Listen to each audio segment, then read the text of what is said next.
Mga idol, magandang hapon po. Meron po akong bagong biling Honda Click 2020 model. Nabili ko sa first owner. Yan po, Honda Click.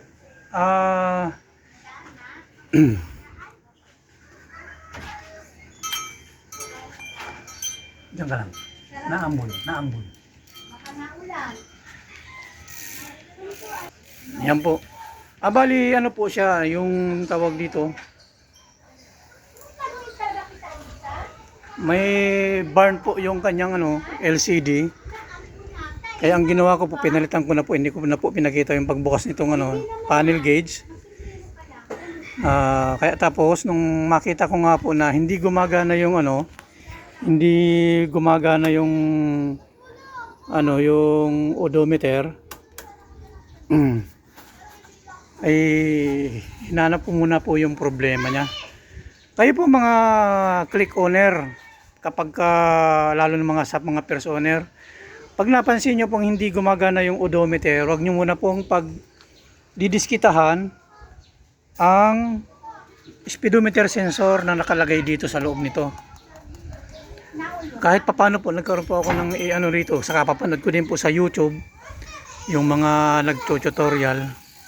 Pagka kuwan po mga idol, pagka mga ka-click, mga first owner, mga baguhan sa click na nagagawa ng Honda Click, pag nawala po yung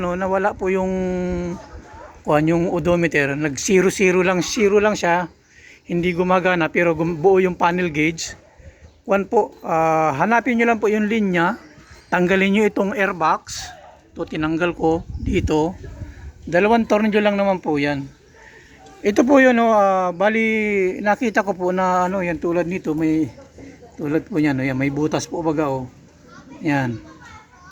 Yan mga kabikulano. Yan. Dahil muna nindo pagka ribayan tulos ining speedometer sensor. Hilingon muna nindo ining wire, nagantama yan digdi Yan ang sakit ning Honda Click digdi. Natama digdi.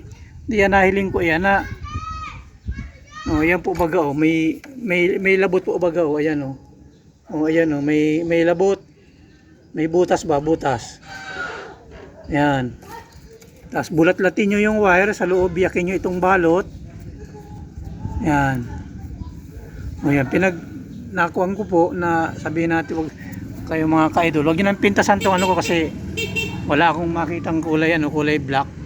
So nakita ko ito putol yan. Ayan ayan yung ayan yung pagkiskis niya dito sa bakal. Yan. Naputol siya. Sa katagalan, ayan po baga may bakas pa ayan may bakas. May bakas yan na sa katagalan nakukuskus tapos nauuntog po kasi yan dito. Dito mga idol. Diyan.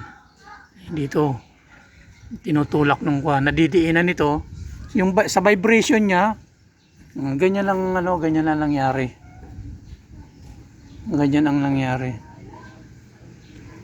Kaya po yun dinugtungan ko na lang ng ibang wire.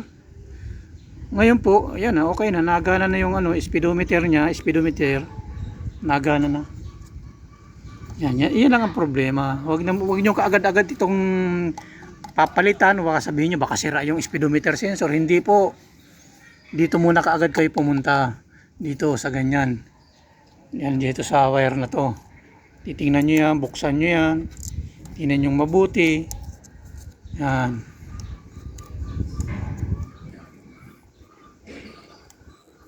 nagana na po yan. Hindi katulad kanina pag uwi ko, kasi bagong bili ko lang.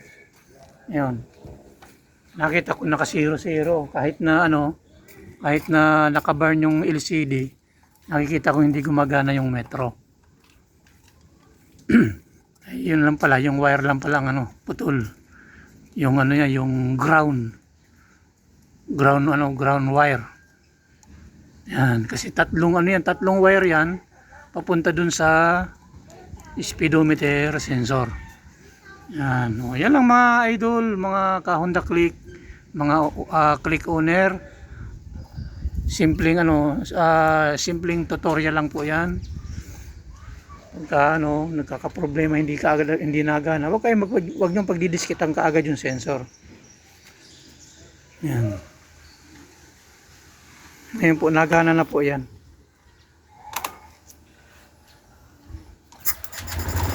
Yan, zero. O, yan, nagana na.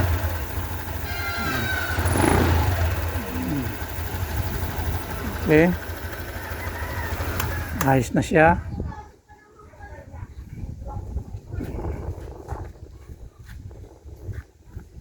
Ayan na po mga idol at